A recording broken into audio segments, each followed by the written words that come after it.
Le damos la bienvenida a la gente de YouTube. El día de hoy vamos a leer el capítulo de Lucas número 6. Vamos a leerte la versión de la Nueva Traducción Viviente y vamos a leer el capítulo y al final vamos a complementarla con la lectura de una Biblia de estudio y al final vamos a hacer una pequeña oración. ¿Ok? Entonces vamos a iniciar con la lectura, pero primero con una oración. Sí, vamos a poner este tiempo en la mano. Sí. Bien, Padre Santo, Señor, en esta hora, Señor, invocamos tu santo nombre, Señor, invocamos tu presencia, Señor. Rogamos, Señor, seas tú en medio de nosotros, Señor. Gracias, Señor, porque tu palabra dice que donde están dos o tres reunidos en tu nombre, tú estás en medio de ellos, Señor. Señor, y aquí son muchos más, Padre. Señor, hoy nuestro anhelo más profundo, más grande, es venir a buscar tu rostro, Señor. Y que tú nos hables, Señor, de esta tarde. Señor, por favor, bendice tu palabra, Señor. Bendícenos a nosotros, Señor. Habla a través de nosotros, Señor. Que cada corazón, Señor, seamos transformados y renovados, Señor, en nuestra mente y en nuestro corazón. Gracias, Padre, en el nombre de Jesús. Amén. Bien, vamos a leer Lucas número 6 para que preparen sus vidas, sus corazones y lo vamos a ir avanzando. Dice: cierto día de descanso, mientras Jesús caminaba por unos terrenos sembrados, sus discípulos arrancaron unas espigas de grano, las soltaron entre sus manos para sacarle la cáscara y se comieron los granos.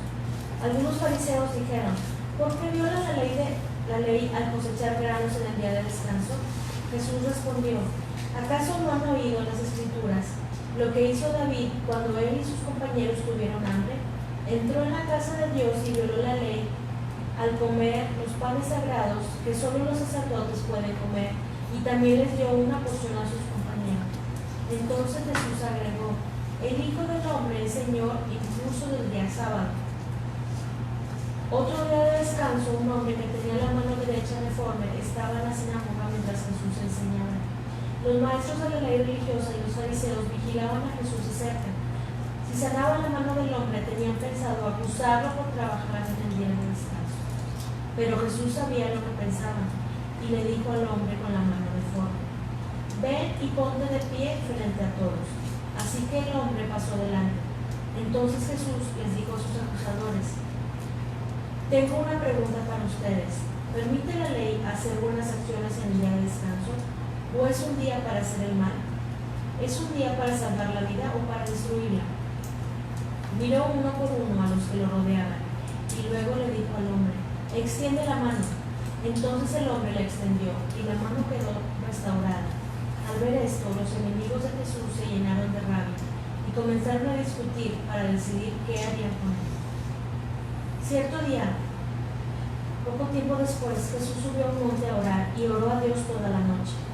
Al amanecer, llamó a todos sus discípulos y escogió a 12 de ellos para que fueran apóstoles. Sus nombres son los siguientes: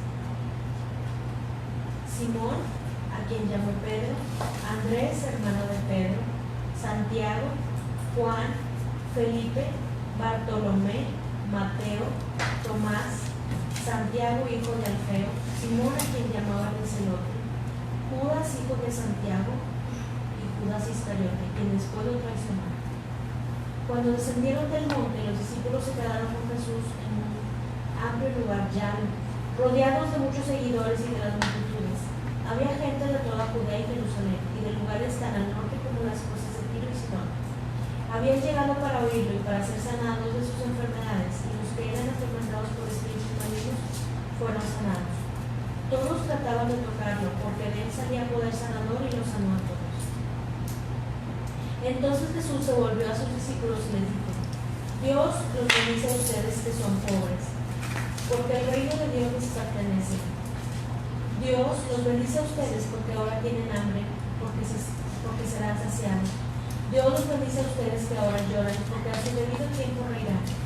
¿Qué bendiciones les esperan cuando la gente los odie y los excluya? Cuando se burlen de ustedes y los maldigan, como si fueran gente maligna, porque siguen al Hijo del Hombre. Checa el micrófono. ¿Dicen que no escucha bien? Ok, me están comentando que no se escucha muy bien. Si gustan ahí, no validarnos eso para continuar aquí con la lectura, ¿ok? Chécate las conexiones. Ok, ¿avanzamos? Cuando nos sucede esto, pónganse contentos. Sí, salten de alegría porque les espera una gran recompensa en el cielo.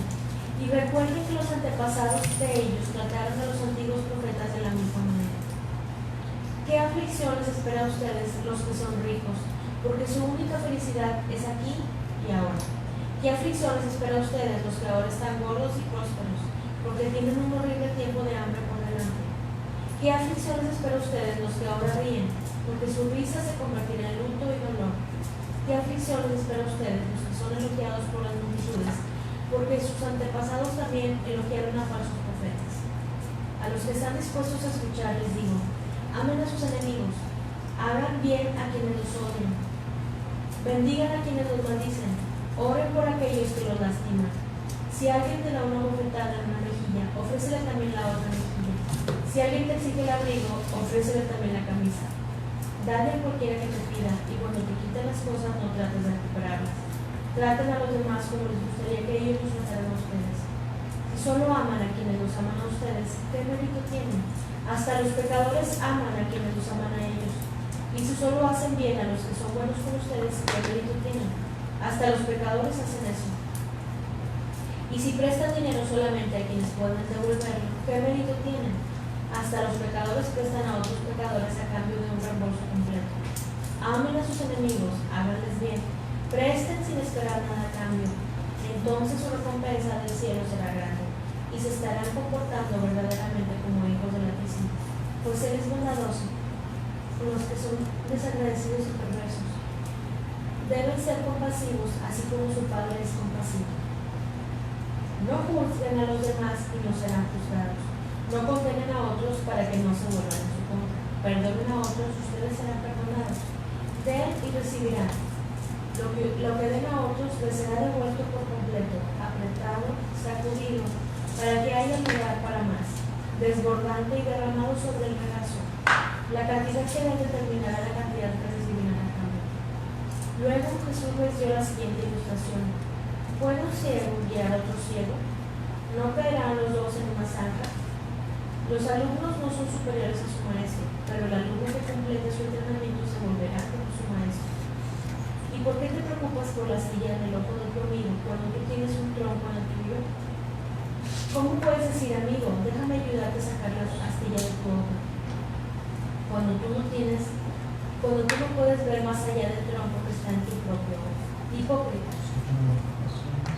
Primero, quita el tronco de tu ojo. Después verás lo suficientemente bien para ocuparte de la astilla en el ojo de tu amigo. Un buen árbol no puede producir frutos malos y un árbol malo no puede producir frutos buenos. Al árbol se le identifica por su fruto. Los higos no se recogen de los espinos y las uvas no se cosechan de las zarzas. Una persona buena produce cosas buenas del tesoro de su buen corazón, y una persona mala produce cosas malas del tesoro de su mal corazón. Lo que uno dice brota de lo que hay en el corazón. Así que, ¿por qué siguen llamándome Señor, Señor, cuando no hacen lo que les digo? Les mostraré cómo es cuando una persona viene a mí, escucha mi enseñanza y después la sigue. Es como una persona que para construir una casa cava hondo y echa los cimientos sobre roca sólida. Cuando suben las aguas de la inundación y golpean contra esa casa, esa queda intacta porque está bien construida. Pero el que oye y no obedece es como una persona que construye una casa sobre el suelo, sin cimientos. Cuando las aguas de la inundación azotan esa casa, se derrumbará en un montón de escombros. Ok. Vimos algunos mensajes que se escuchan un poquito despacio. Pueden ser o muy bajito, pueden ser que Jenny tiene la voz muy bajita o es el micrófono que estaba muy lejos. ¿Sí? Entonces, si me pueden decir, ¿dónde? No, si me pueden decir si se escucha bien para poder continuar ahí con la explicación, para poder continuar con el estudio. Muy bien. Entonces, en Lucas número 6 es un capítulo literalmente muy amplio. De hecho, la Biblia que manejamos nosotros, que es la Biblia de Estudios, nos pone en nos pone en color rojo cuando Jesús está hablando. Entonces, todo el capítulo de Lucas 6 es Jesús está hablando directamente en cada uno de los temas. Al principio, los fariseos estaban tratando de tender una trampa a Jesús con el día de descanso. Y Jesús les da, de cierta manera, los argumentos de él, y les menciona el ejemplo de David, que te lo voy a mencionar, y también les dice que cómo es posible que el día de descanso no pueda sanar a la gente, ¿sí? Y ahorita vamos a desmenuzar un poquito eso. Y posteriormente nos dice también que Jesús escoge a los 12 discípulos, y ahí nos da los nombres de los 12 discípulos. Más adelante nos está hablando acerca de las bienaventuranzas de los seguidores de Jesús, pero nos dice que son, por ejemplo, Dios bendice a ustedes que son pobres, y como que a unas personas les da bendición, pero también a la contraparte, a las personas que viven bien en el mundo, por así decirlo, le dice, fíjate, dice que la aflicción les espera a ustedes, los ricos, porque su única felicidad está aquí y ahora. Donde les dice a los pobres los voy a bendecir, y a los ricos pues no, porque están disfrutando aquí y no pueden ver el amor de Dios que tiene para ellos. Como que se refiere a los que están viviendo en sus propios deseos, ¿no? En su propia voluntad. Así es. Y más adelante Jesús nos habla acerca de amar a nuestros enemigos. Aquí en la actualidad te van a decir, pues ojo por ojo, diente por diente. Si te mintió, tú mientes. Si te engañó, tú engáñalos. Y el Señor te dice, no, pues, ¿sabes qué? Pues pon tu otra mejilla. Entonces, y ahorita vamos a hablar un poquito acerca de eso. También Jesús nos habla acerca de no juzgar a los demás. De hecho, Jesús todo lo hizo con amor. Y cuando tenía que hacerles algo, se lo hacía todo basado en el conocimiento de la Biblia. O sea, no fue juzgar por juzgar, ¿sí? También nos habla también acerca del fruto de las personas. Como dice el versículo, de la abundancia del corazón habla la boca. Entonces tenemos que garantizar que lo que estamos hablando, que lo que estamos haciendo vaya de acuerdo con lo que estamos haciendo. Y al finalizar, Jesús nos habla acerca de edificar sobre un cimiento sólido, que nuestra enseñanza, que nuestro crecimiento esté fundada principalmente en Dios, que es un cimiento sólido, no en un sentimiento o actitud positivista, o que yo lo puedo, o humanista, porque se te va a derrumbar todo lo que tú construyas, se te va a derrumbar, porque la única piedra firme es Dios. ¿Sí? Muy bien, entonces voy a empezar a leer lo que nos dice la Biblia de Estudio. La Biblia de Estudio nos sirve para dos cosas. Uno, porque nos da información acerca del contexto cuando la persona o el autor estaba escribiendo, y dos, nos da una explicación a detalle de lo que acabamos de leer. ¿Sí? Dice, la tradición judía identificaba 39 categorías de actividades prohibidas en el día de descanso. Hemos leído y hemos visto que los fariseos tenían como 600 leyes que tenían que cumplir. Y los mandamientos eran 10. O sea, Dios mandó 10 y los judíos, los líderes religiosos hicieron 600. Y para esos 600 leyes había 39 categorías para el día de descanso. Cosechar era una de ellas. Los maestros de la ley religiosa hasta detallaban cuáles eran los métodos prohibidos. Uno de ellos era frotar las espigas de grano entre las manos, como lo hacían los discípulos en este pasaje. La ley de Dios decía que los agricultores no debían cosechar grano el grano de la orilla de sus campos, para que los viajeros y los pobres tuvieran algo para comer. Por lo tanto, los discípulos no estaban robando grano ni quebrantando el día de descanso, ya que no estaban haciendo una labor cotidiana. Podía haber estado violando las leyes de los fariseos. Simplemente estaban comiendo. Entonces me imagino que los 12 discípulos estaban caminando y luego los fariseos iban detrás de ellos, como nada más viendo lo que estaban haciendo para inmediatamente criticarlos. Entonces los fariseos estaban acusándolos de que estaban cosechando cuando no se debía cosechar. Pero realmente los discípulos lo que estaban haciendo era agarrar las espinas que se dejaban en la orilla, como viene de Deuteronomio, para comer el alimento de ese fruto. ¿Sí? El pan de la presencia, que son 12 panes consagrados que representaban a 12 tribus de Israel, eran puestos en una mesa del templo cada semana. Cuando eran reemplazados, solamente los sacerdotes se les permitía comerlo. Eso viene en Levítico. Al ser acusado de quebrantar el día de descanso, Jesús hizo referencia a la conocida historia de David, cuando éste huía de Saúl. En esta ocasión, David y sus hombres comieron el pan consagrado para alimentarse, porque era más importante que la ordenanza ceremonial. Satisfacer la necesidad humana es más importante que cumplir con la ordenanza y las reglas de los hombres. Al compararse con David y sus hombres, Jesús estaba diciendo: si me condenas a mí, tienes que condenar también a David. Pero lo que estaba haciendo Jesús era haciéndoles ver la comparación de que, espérame, o sea, si David hizo esto porque era necesario, porque si no se iba a morir, nosotros lo que estamos haciendo es simplemente comer, no estamos cosechando. Y si me vas a decir algo, entonces el rey David estuvo mal, también estuvo mal lo que hizo. ¿Sí? Entonces dice, cuando Jesús dijo que Él era Señor incluso del día de descanso, estaba dando a entender que tenía la autoridad para anular las tradiciones y la ordenanza de los fariseos, porque Él había creado el día de descanso. El Creador siempre es superior a su creación. Según la tradición de los líderes religiosos, no estaba permitido que se hiciera ninguna sanidad durante el día de descanso. Decían que sanar era una labor como un médico y que a nadie se le permitía practicar su profesión en el día de descanso.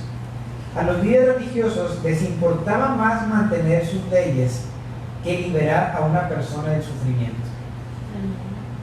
Y es algo bien, es algo bien grueso, porque es en el momento que cuando nosotros empezamos a leer la Biblia o nos enseñan y ves la lectura cuadrado, pues vas a ser como un líder religioso.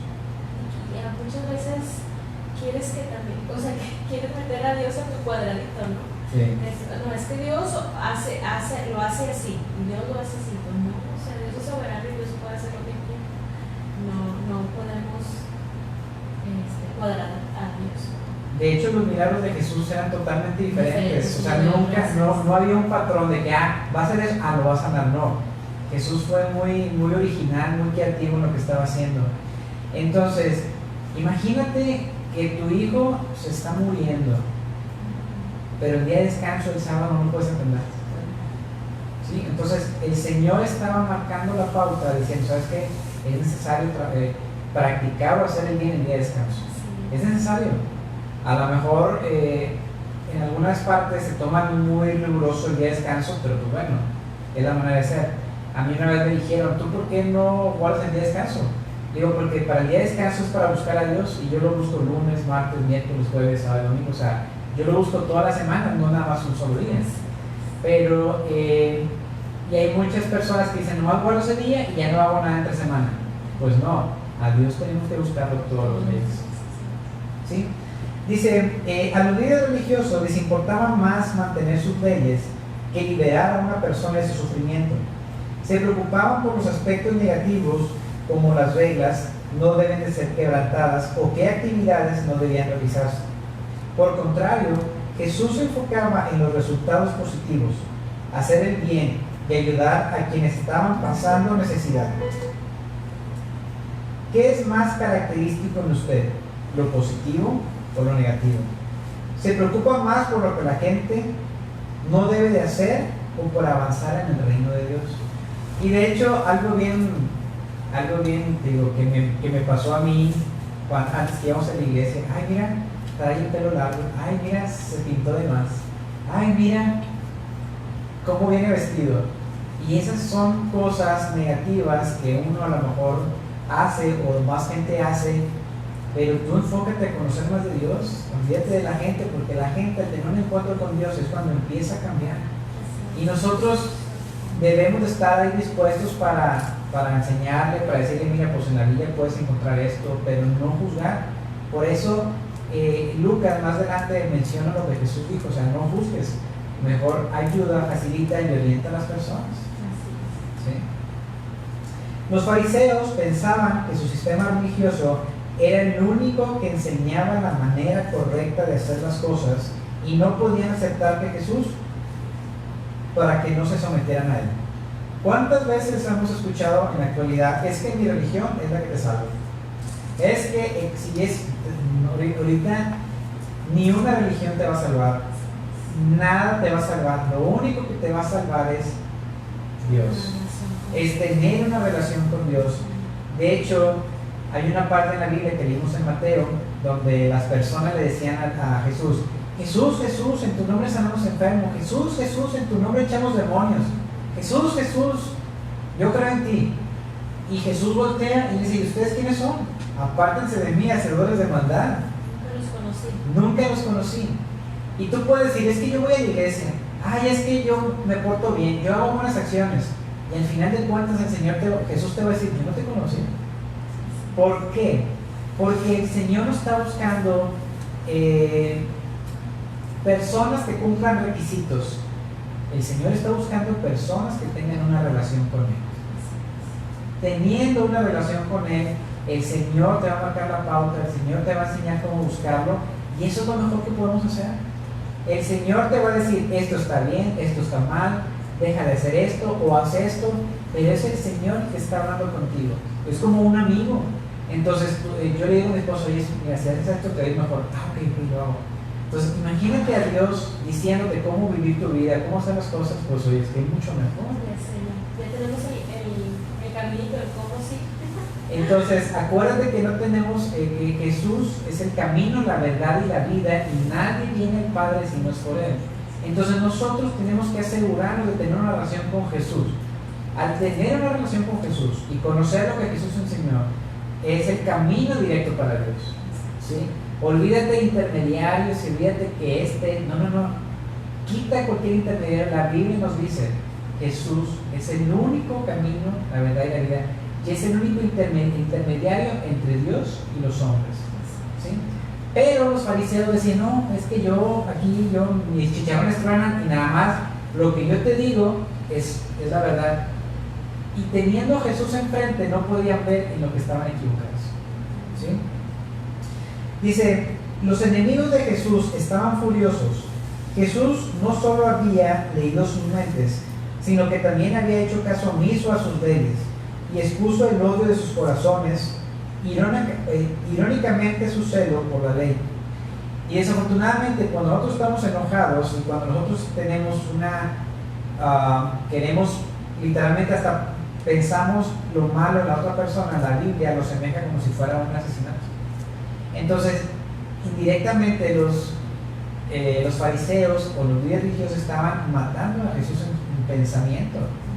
Pero más adelante, ya cuando terminamos, ya como sabemos al final de la historia, literalmente lograron matarlo.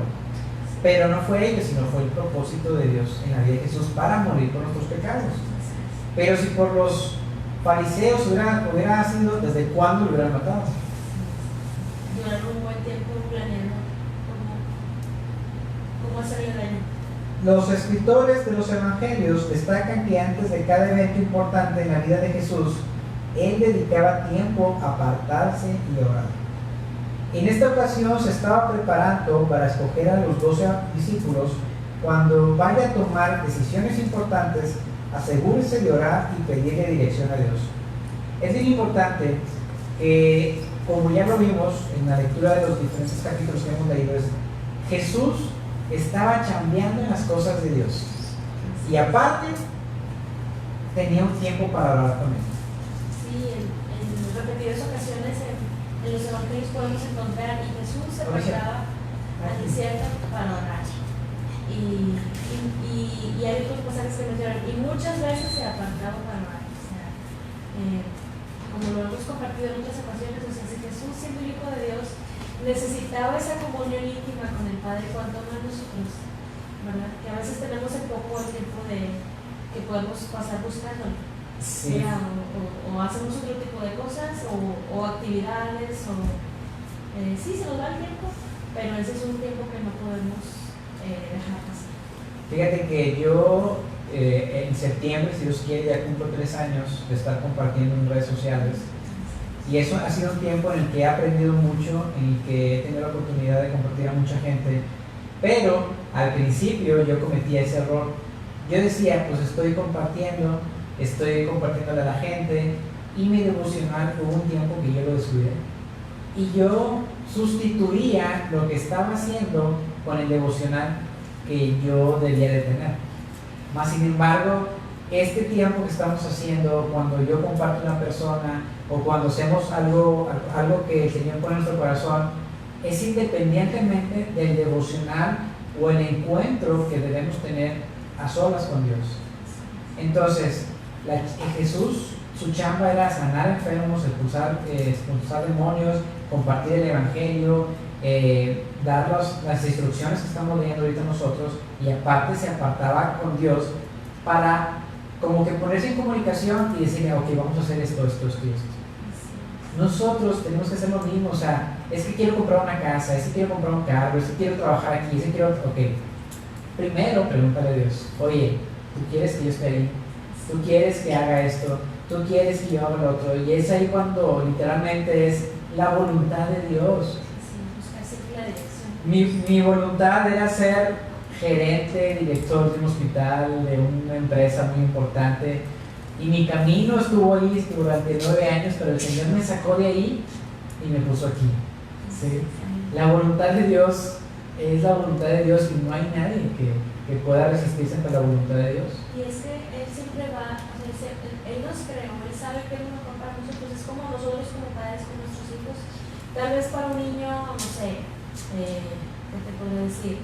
Tener, no sé, una tableta o tal juego, tal juguete, puede ser que para él sea lo mejor para él tener eso, pero uno como padre estás viendo, oye, eso no le va a traer nada bueno a mi hijo, no se lo doy.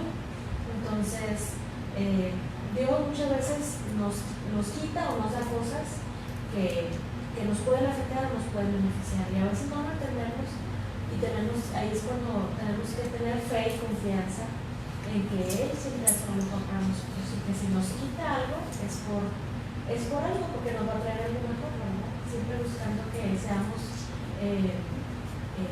esculpidos y cada día más perfeccionados para ser cada día más a su imagen. Sí, y aquí lo importante es que es mucho mejor ir delante de nuestro Creador, de nuestro Señor, de nuestro Papá, de nuestro amado, que Él, o sea, dice la palabra que Él tiene planes de bienestar y no de calamidad. Entonces, si yo vengo delante de mi papá y digo, pues queremos hacer esto, mira, no, espérate, porque si haces esto, te va a pasar esto. Y hay una comunicación, y es la relación que te estamos diciendo ahorita, es que Dios quiere pasar tiempo contigo. No es como que, ya me metí al atolladero, Dios, sácame de aquí. Pues espérame, o sea, si Dios no tiene ningún, o sea, ¿quién necesita de Dios? ¿Nosotros? A ver, necesitamos nosotros más de Dios que Dios de nosotros, ¿sí? Atrás de mí puede haber 10,000 o 1,000,000 de Javieres, pero yo levanté la mano y digo, yo te sirvo, yo quiero hacer lo que tú me digas. Pero atrás de mí hay muchos. Es como yo trabajé en reclutamiento y selección, entonces me puedo encontrar un perfil porque hay muchos con esas características, pero yo levanté la mano y esperemos que tú levantes la mano y tengas una relación con nosotros. ¿Sí? Continúo. Dice, Jesús tuvo muchos discípulos, o sea, alumnos, y de estos escogió a 12 apóstoles, es decir, mensajeros. A los apóstoles se les dio una capacidad especial y les envió con autoridad. Fueron los que comenzaron la iglesia. Por lo general, en los evangelios a estos 12 hombres se les llama discípulos, pero en el libro de Hechos se les llama apóstoles. Jesús escogió hombres comunes y corrientes con distintas personalidades y trasfondos sociales para que fueran sus discípulos. Hoy en día, Dios también llama a gente común y corriente para edificar a su iglesia. ¿Sí? Entonces, a veces yo decía, pues, ¿yo cómo puedo ayudar a la iglesia? ¿O qué puedo hacer? O, pues, lo que estoy haciendo es ha sido de bendición, primeramente para mi familia, para mí, pero también para muchos de los que estamos conectados en todo este tiempo.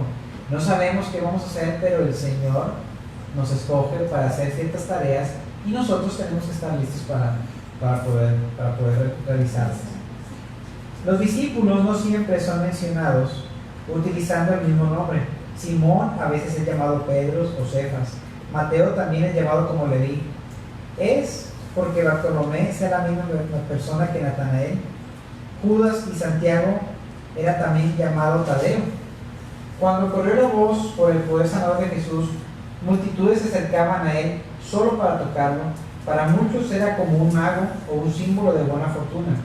No buscaban el perdón de Dios ni su amor, solamente querían la sanidad física o tener la oportunidad de ver algo espectacular.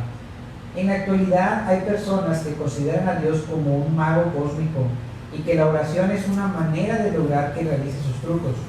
Sin embargo, Dios no es un mago, es el Señor, y la oración no es una manera de controlarlo, es una manera de someternos a su voluntad. Desafortunadamente hemos visto o aprendido que mucha gente piensa que Dios es la lámpara de Aladín. Como si fuera el genio de la lámpara. ¡Ay, tengo un problema! Dios, ayúdame. Y esperamos y como que no vemos que haga nada. Y Señor, y no vemos que haga nada. Pues no, Dios no funciona así. Dios funciona a través del canal de la oración, pero para orar conforme a su voluntad. No como que Señor, quiero un carro nuevo, y no aparece el carro nuevo. No es así. O sea, Dios es un Dios todopoderoso y es soberano, y Él sabe que es lo mejor para nosotros, pero no, pues sí, no funciona así, no es una varita mágica de que quiero esto, Dios, pues no, o sea. Digo, yo me acuerdo cuando tenía 15 años, yo oraba, Señor, ya quiero manejar, Señor, dame mi licencia. Y yo literalmente haciéndole manita de puerco a mi mamá para que me sacara la licencia provisional, para ser menor de edad para manejar. Y yo oraba y no funcionaba. Oye, nomás cumplí 18 años y funcionó la oración. ¿Sí? ¿Qué quiere decir? Que hay veces que el Señor contesta oraciones, pero tienes que pasar un tiempo, tienes que tener una madurez, tienes que pasar un proceso, tienes que pasar algo. No es porque yo a los 18 años, a los 15 años quería manejar, pero no fue así, porque hay un tiempo. La voluntad de Dios tiene un tiempo. Nosotros acortamos o alargamos los tiempos conforme avanzamos en el conocimiento de Dios. Pero, digo, eso es otro tema que podemos darte una predicación nada más de eso. Pero es importante que Dios no es el genio de la lámpara. Sí, siempre orar de que, bueno, lo que estoy pidiendo, lo que estoy poniendo delante de Dios, glorifica a Dios, va a ser el beneficio de alguien, lo va a bendecir, pero sobre todas las cosas puede ser algo muy bueno, pero siempre orar que se haga la voluntad del Señor. O sea, puede ser algo muy bueno y puede ser lo que tú quieras, pero si no es la voluntad de Dios, pues no se va a dar. Sí. Iba a decir algo, pero me pongo igual a estos versículos se conocen tradicionalmente como las bienaventuranzas, que era lo que te hablaba hace un momento. Y se describen lo que significa ser un seguidor de Cristo. Proporcionan normas de conductas, contrastan los valores del reino con los valores del mundo y muestran lo que los seguidores de Cristo deben esperar del mundo y lo que Dios les dará. También contrasta la falsa piedad de la verdadera humildad y muestran cómo son las expectativas del Antiguo Testamento que se cumplen en el reino de Dios. Algunos eruditos creen que el hambre aquí mencionada es hambre por justicia. Otros dicen que se trata de hambre física. El asunto es que es en una cultura en la que las riquezas eran consideradas como una señal del favor de Dios, Jesús sorprendió a sus oyentes al pronunciar las bendiciones para los hambrientos. Sin embargo, al hacerlo, se alineaba con una antigua tradición. El Antiguo Testamento está repleto de textos que proclamaban el interés de Dios por los pobres y los necesitados. Si usted está buscando la satisfacción mediante las riquezas, es posible que las riquezas sean su única recompensa y estas no durarán para siempre. No es sabio buscar la comodidad de esta vida a costa de la vida eterna. A ver, aquí como para desmenuzarlo. Las bienaventuranzas que tenemos nosotros, dice, Dios bendice a los que son pobres. Dios bendice a ustedes que ahora tienen hambre. ¿Sí? Y luego Dios bendice a ustedes que ahora lloran. Si te pones a ver, eso son los seguidores de Dios. Porque nosotros probablemente podamos ser pobres, podemos llorar, podemos tener hambre o de muchas cosas y tenemos aflicciones, pero es algo momentáneo. Es algo momentáneo que va a ser en este tiempo. Porque en la vida eterna, pues el bienaventurado porque está sufriendo ahorita, porque allá vas a gozar, allá vas a ser rico. Pero en contraste, fíjate lo que dice, ¿qué aflicciones espera ustedes los que son ricos? Porque su felicidad es aquí y ahora. ¿Qué aflicciones espera ustedes a los que ahora están gordos y prósperos? Porque tienen un horrible tiempo de hambre por delante. Te da a decir, te la pasas bien en el mundo, te gusta lo que está en el mundo, ok, disfrútalo, pero te espera el infierno donde no vas a poder disfrutar lo que tienes ahorita. En contraparte, a los que siguen a Dios y a los que tienen literalmente persecuciones, son juzgados o pasan algún tipo de situaciones o pruebas, y Dios está contigo, no te mortifiques, te espera una vida de mucha bendición. Es la contraparte de lo que habla de las bienaventuranzas. Dice, los judíos despreciaban a los romanos porque eran sus opresores, pero Jesús les dijo que debíamos amarlos. Enseñanzas como estas causaron que muchos abandonaran a Jesús. ¿Por qué?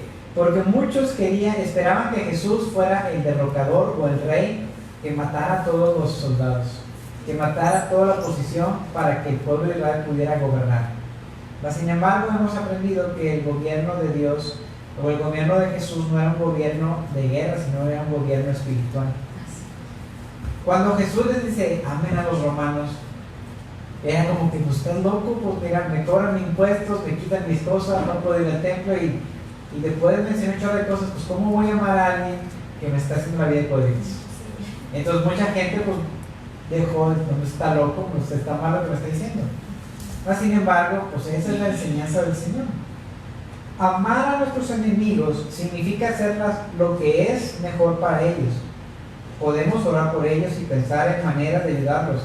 Aunque el mundo está en rebelión contra Dios, Jesús ama al mundo y nos ordena que imitemos su ejemplo.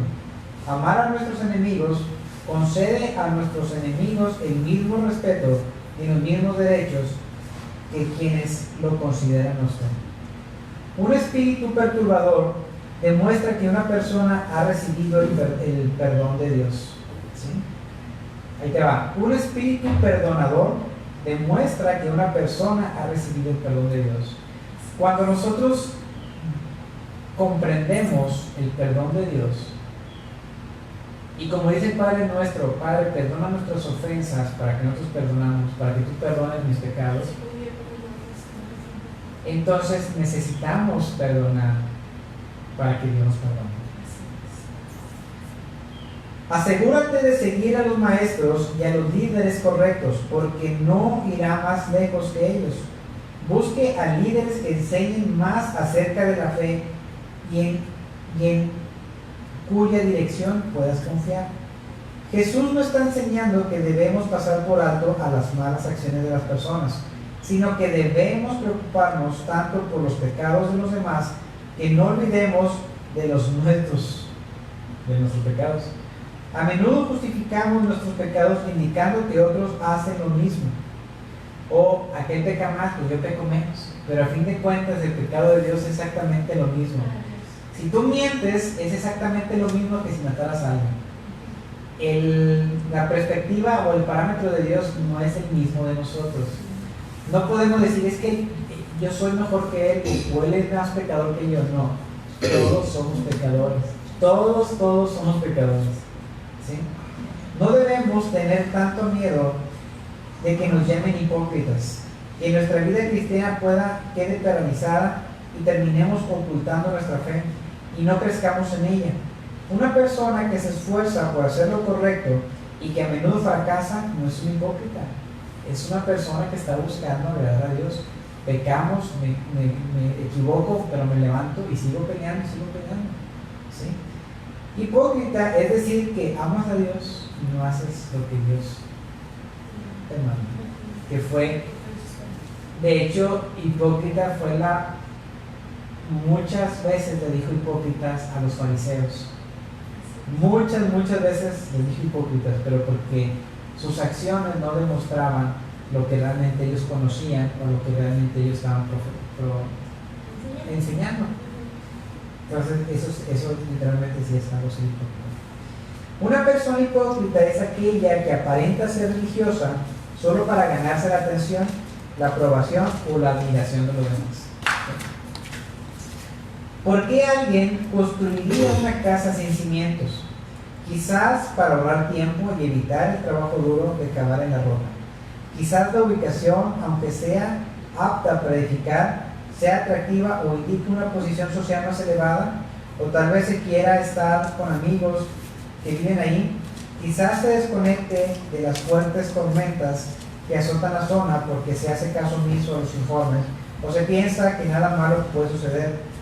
Cualquiera que sea la razón, las personas que no establecen cimientos en corto son cortos de vista y se arrepentirán de no haberlos puesto. Obedecer a Dios es como construir una casa sobre cimientos fuertes y sólidos que permanecen firmes cuando lleguen las tormentas. Cuando todo está tranquilo en la vida, pareciera que los cimientos son irrelevantes, pero cuando llega la crisis, los cimientos son puestos a prueba. Asegúrate de que tu vida esté construida sobre los cimientos sólidos de la fe en Cristo y la obediencia en su palabra.